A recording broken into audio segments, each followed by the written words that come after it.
Hi, I'm Dr. Kelly at Ripple Wellness, and I will be sharing the move of the month for our July newsletter. And our July theme is focused on women's health.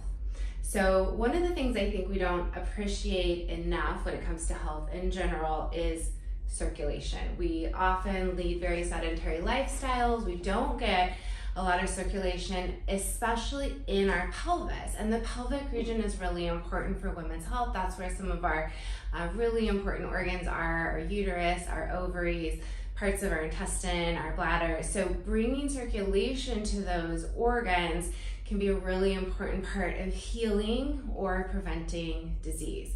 So today I'm going to talk you through a little pelvic circulation flow that you can just do in a 5-minute work break. You don't need any fancy equipment. You don't need to be in any fancy clothes. I'm here in my work outfit. I'm just going to slip off my shoes, and you can go up to a wall or grab a chair, and we're going to start with opening up through our hips. So we're going to start with just one leg, and we're going to swing back and forth. And I would recommend that you set a timer and you just do this for about 15 seconds. And then we're going to take it out to the side. And we're going to start to swing that leg out and across. And you can start with a small range of motion and then open it up as you start to feel more comfortable. Think about like the pendulum of a clock. Then after you do that for about 15 seconds, we're going to start to open up the hips even more with some, I don't even know what I call these, but I bend my knee about 90 degrees and I open up backward. Just like you're trying to draw almost like a circle with your knee toward the back. Do that for about 15 seconds and then switch directions.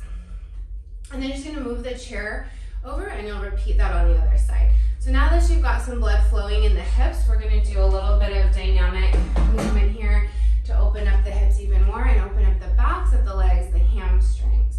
So you're gonna just take your feet to a comfortable distance, a little bit wider than shoulder width. Feet can point forward or just out a little bit.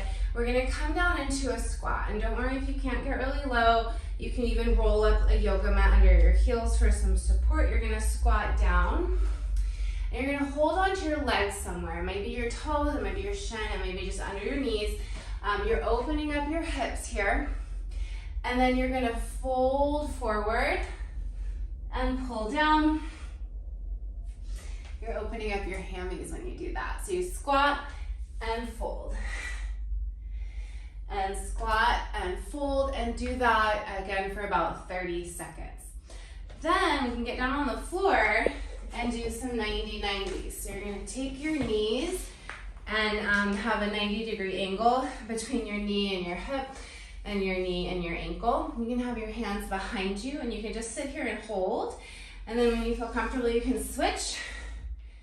And you'll just go back and forth. And some of you might want to have your hands behind you. Some of you might want to sit up and have a little bit more fluidity that way. And I would do this for about 30 seconds as well. And then we'll finish off really getting the blood flowing in the hips with some air squats. Now for air squats, you want to, again, have your feet just a little wider than shoulder width. Your toes can face forward or out to the side a little bit. The important thing to remember is that your knees are gonna, when you bend, are gonna bend in line with your toe, like you're trying to hover your knee in the direction of your second or third toe. And when you sit back, you're gonna imagine there's a chair behind you. You could even have a chair behind you. And you're gonna sit yourself down, tap that chair, and then stand back up. And I would do this for 30 to 60 seconds, really getting the blood flowing in those hips.